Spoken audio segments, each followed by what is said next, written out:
영광의 문. 룻기 1장 1절 사사들이 치리하던 때에 그 땅에 흉년이 드니라. 유다 베들레헴의 한 사람이 그의 아내와 두 아들을 데리고 모압 지방에 가서 거류하였는데 룻기는 말씀에 근거한 효도의 복도 말하고 있고 하나님의 백성의 정체성도 다루고 있고 다윗과 그리스도 그리고 고엘 제도로 이어지는 하나님의 구원 계획도 다루고 있습니다.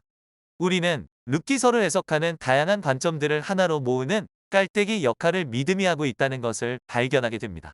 약속의 말씀을 믿는 믿음, 믿음으로 살아가는 그리스도의 정체성, 하나님의 구원 계획을 신뢰하는 믿음이 그것입니다. 룻기의 이야기를 잘 모르는 분들이 있을 것 같아서 살펴보겠습니다. 1장 1절 사사들이 치리하던 때, 즉 사사시대에 일어난 일입니다. 이스라엘과 모압과의 관계가 좋고 다윗의 고조 할머니인 나오미가 나오는 것을 보면 사사시대 후반기인 엘리시대, 사무엘시대 초반부로 보여집니다. 룻기 1장에 보면 베들레헴에 살던 엘리멜렉과 나오미 부부는 두 아들 말론과 기런을 데리고 흉년 때문에 먹고 살기 위해 모압으로 이사를 해서 10년 동안 삽니다. 그런데 남편 엘리멜렉과 두 아들이 차례로 죽고 맙니다. 두 아들은 각각 모압 여인인 오르바와 룻과 결혼도 했었는데 이사한 지 10년 만에 남자들은 죽고 여자들만 남은 것입니다. 그러던 차에 나오미는 하나님께서 베들레헴에도 양식을 주셨다는 소문을 듣고 베들레헴으로 돌아가기로 결심합니다. 두 며느리 오르바와 룻도 함께 시어머니를 따라 고향 모압에서 베들레헴으로 가려고 출발했습니다. 가는 중에 나오미가 두 며느리에게 너희들의 남편도 죽었고 자신의 남편도 죽어서 아들을 낳을 수도 없는데 모압에서 다른 남자 만나 결혼해서 살라고 말했습니다. 이 말은 무슨 말이냐면 당시에는 형사취수제가 있었습니다. 이것은 이스라엘과 중동뿐만 아니라 우리 민족의 부여에도 있었습니다. 고대 전쟁이 자주 일어났기에 죽는 남자들이 많아서 죽은 남자의 재산과 자식이 다른 집안으로 가는 것을 막기 위해 죽은 자의 형제가 죽은 자의 아내와 결혼하는 풍습을 말합니다. 나오미의 모압에 남아 있으라는 말에 두 며느리는 소리 높여 울었고 오르바는 모압에 남았지만 룻은 시어머니 나오미를 쫓아갔습니다. 나오미가 말합니다. 1장 15절 나오미가 또 이르되 보라 내 동서는 그의 백성과 그의 신들에게로 돌아가나니 너도 너의 동서를 따라 돌아가라 하니 룻이 대답합니다. 1장 16절에서 17절 룻이 이르되 내게 어머니를 떠나며 어머니를 따르지 말고 돌아가라 간권하지 마옵소서. 어머니께서 가시는 곳에 나도 가고 어머니께서 머무시는 곳에서 나도 머물겠나이다.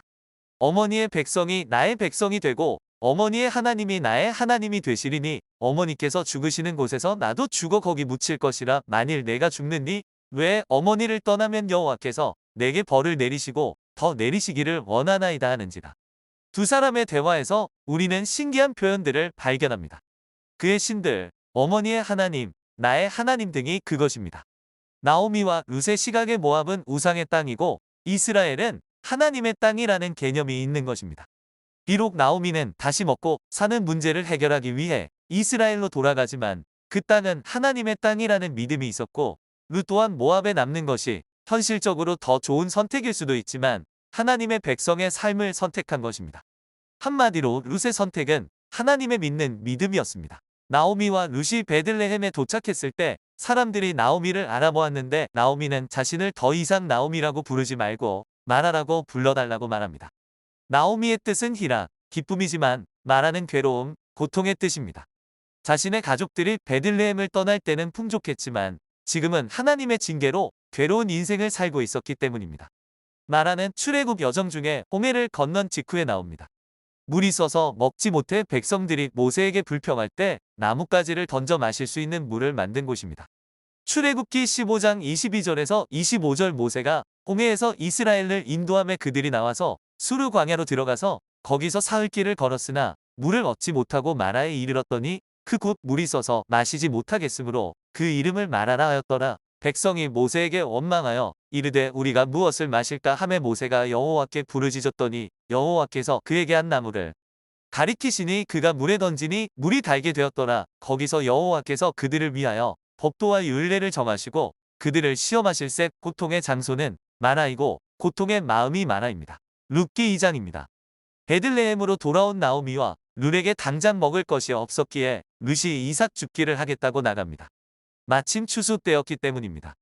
그런데 룻이 이삭 줍기를 하던 밭이 돌아가신 시아버지 엘리멜렉의 친족 보아스의 밭이었습니다. 보아스가 밭에 왔을 때 못 보던 여인이 있으니 벤은 자들을 거느린 사환에게 그 여인이 누구냐고 물었고 나오미와 함께 모압에서 온 소녀라는 대답을 듣습니다. 이 대답을 듣자 보아스는 룻에게 다른 밭에 가지 말고 여기서 이삭 줍기를 하고 목이 마르면 소년들이 떠온 물도 마셔도 된다고 허락했습니다. 이 말을 듣자 룻이 보아스 앞에 엎드려 얼굴을 땅에 대고 절하면서 왜 자신에게 이런 은혜를 베푸는지 물었습니다. 보아스는 룻이 남편이 죽은 이후로 시어머니를 어떻게 모셨는지도 알고 낯선 백성에게로 온 이유도 안다면서 하나님께서 보호하시고 상 주시길 원하며 축복을 빌어주기도 했습니다. 식사 시간이 되자 보아스는 룻을 불러 함께 떡을 먹을 수 있도록 배려해주기도 했고 룻이 이삭이 많이 떨어져 있는 곡식단 사이에서 이삭을 주울 수 있도록 해주었고 보리를 베는 소년들에게는 일부러 곡식 가발에서 조금씩 뽑아 버리도록 했습니다. 룻은 그 때문에 그날 한 에바 약 23리터의 이삭을 주울 수 있었습니다. 12대 정도 되는 엄청난 양입니다. 저녁이 되어 룻이 집으로 돌아가 자신이 주운 이삭과 보아스가 준 떡을 시어머니 나오미에게 보여주면서 그날 일어난 일들을 말해주었습니다. 그러자 나오미는 룻에게 보아스가 우리 기업을 물을 자 중에 하나라고 하면서 다른 밭에 가지 말고 보아스의 밭에서 추수가 끝날 때까지 이삭 줍기를 하도록 했습니다. 고엘 제도라고도 하는 기업 물을 자 제도가 있습니다. 이 제도는 하나님의 명령이기도 합니다. 레위기 25장 25절 만일 내 형제가 가난하여 그의 기업 중에서 얼마를 팔았으면 그에게 가까운 기업 물을 자가 와서 그의 형제가 판 것을 물을 것이요. 기업 물을 자란 형제를 대신하여 빚을 갚아주는 자, 형제의 억울함을 풀어주는 자, 구속자를 말합니다. 나오미는 베들레헴의 흉년 때에 자신의 소유의 밭을 팔아서 모압으로 갔습니다. 이스라엘에게 땅은 자신의 소유긴 하지만 엄밀하게 말하면 하나님의 소유입니다. 하나님께서 이스라엘 백성 각자에게 땅을 관리하도록 맡기신 것입니다. 그런데 나오미처럼 어쩔 수 없이 땅을 팔았을 때 다시 그 땅을 회복할 수 있도록 형제들이나 친척들이 도와주도록 했습니다. 아니면 땅을 판 지 50년이 되면 본래의 주인에게로 돌아가도록 하는 희년 제도도 있습니다. 넓은 의미에서 고엘 제도는 형사 취수 제도도 포함합니다. 가까운 친척이 자식이 없이 죽으면 미망인과 동침하여 자식을 낳도록 해주어 그 가문을 유지하도록 돕는 것입니다. 룻기 3장입니다. 추수가 끝나 타작할 때가 되었습니다. 나오미는 고엘 제도를 이용하여 자신의 가문을 일으키는 것뿐만 아니라 룻의 앞날을 열어줄 계획을 세웁니다. 보아스가 타작한 곡식을 지키기 위해 일군들과 함께 곡식 단더미에서 잠을 잘 것이기 때문에 룻에게 목욕하고 기름을 바르고 의복을 갖춰 입고 밤에 보아스에게 찾아가도록 했습니다. 이렇게 해서 보아스가 기업 물을 자의 책임을 다하도록 유도하는 것입니다. 룻이 아무도 몰래 나오미가 시키는 대로 했을 때 보아스는 룻을 책망하지 않고 자신이 기업 물을 자의 책임을 다하겠다고 하면서 지금은 밤이라 성문이 닫혀 있으니 성문이 열리는 새벽까지 자신과 함께 있다가 다른 일군들 몰래 돌아가도록 배려해줍니다. 새벽에 룻이 돌아갈 때에는 보리를 6대 정도 주면서 보냈습니다. 룻이 돌아와서 있었던 일을 나오미에게 말했을 때 나오미는 보아스가 기업 물을 자의 책임을 다하기 위해 최선을 다할 것이라고 합니다. 룻기 4장입니다. 보아스는 아침이 되자 성문을 가서 자신보다 기업 물을 권하니 더 많은 친척을 기다렸다가 만납니다. 그리고 장로 10명을 초청해 증인으로 세웁니다. 보아스는 기업 물을 자에게 형제 엘리멜렉의 소유지를 회복하라고 말하면서 당신이 못하면 자신이 하겠다고 제안합니다. 그러자 기업 물을 자는 자신의 재산에 손해를 입으니 못하겠으니 보아스에게 하라며 자신의 신발을 벗어서 보아스에게 주었습니다. 당시 신발을 벗는다는 것은 권리 포기를 뜻하고 신발을 받은 자에게 권리를 이양하겠다는 의미입니다. 그러자 보아스는 10명의 장로들에게 당신들이 이 일의 증인이 되었으니 자신이 말론의 아내 룻을 자신의 아내로 맞아 그 집안의 대를 이을 수 있도록 하겠다며 말합니다. 장로들은 재산의 손해를 입으면서까지 기업 물을 자의 책임을 다한 보아스가 베들레헴에서 유력하고 유명한 가문이 되길 바란다며 축복해줍니다. 보아스는 우리의 죄값을 대신 갚으시고 자유를 주신 구속자 예수 그리스도를 상징하기도 합니다. 보아스에게는 상속자가 없었던 것 같습니다.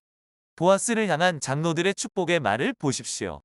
4장 12절 여호와께서 이 젊은 여자로 말미암아 내게 상속자를 주사 내 집이 다말이 유다에게 낳아준 베레스의 집과 같게 하시기를 원하노라 하니라. 룻과의 결혼을 통해 보아스는 하나님께서 상속자를 주실 것을 믿었을 것입니다. 이 믿음대로 하나님께서는 보아스와 룻 부부에게 아들 오벳을 주셨습니다. 여인들이 나오미에게 여호와께서 기업 물을 자를 주셨다며 노래를 지어 부르면서 축하해 줍니다.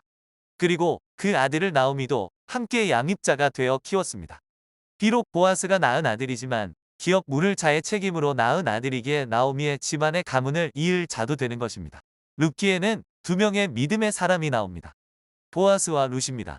그래서 어떤 사람은 룻기를 보아스기라고도 불러야 하지 않는가라고 말하기도 합니다. 하나님께서는 자신의 편의와 안락함이 아니라 하나님 백성의 삶을 살기로 결심하고 실제로 살아낸 두 사람에게 다윗 왕의 조상이 되는 복을 주셨습니다.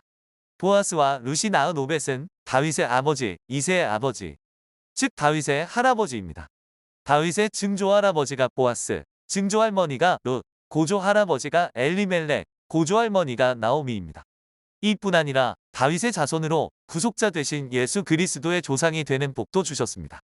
특히 마태복음 1장에 기록된 예수님의 족보에는 5명의 여인이 나옵니다. 유다의 며느리였다가 아내가 된 다말, 여리고성에 온 정탐꾼을 숨겨준 라함, 모압 여인으로 다윗왕의 조상이 된 룻, 그리고 예수님의 어머니 마리아입니다. 그리고 한 명의 여인이 더 등장하는데 이름은 없이 우리아의 아내로만 나오는 밧세바입니다. 오순절의 회당에서는 룻기를 낭독합니다. 그것은 룻기의 배경이 오순절 시기와 맞는 추수 때였다는 점과 룻이 전통적으로 오순절에 죽었다고 전해오는 다윗의 조상이 되었다는 점 때문입니다. 이방인으로서 이스라엘 신앙을 받아들인 룻의 회심과 룻의 이스라엘 신앙에 대한 충성은 곧 이스라엘의 율법에 대한 충성의 상징으로 받아들여 졌기 때문입니다. 이방 여인이고 가난했던 룻이 여호와 신앙 하나만으로 고국을 떠나 순종의 삶을 살았던 것이 영광의 문으로 들어가게 한 것입니다. 믿음의 선택은 영광의 문으로 들어가는 것입니다. 고난이 있더라도 결론은 영광입니다. 믿음은 영광의 문입니다. 믿음으로 사는 사람은 반드시 하나님께서 영광을 얻게 하실 것입니다. 잠언 8장 17절 나를 사랑하는 자들이 나의 사랑을 입으며 나를 간절히 찾는 자가 나를 만날 것이니라. 언제나 마지막 순간의 영광을 기대하면서 믿음의 선택을 하는 우리 모두가 되길 바랍니다.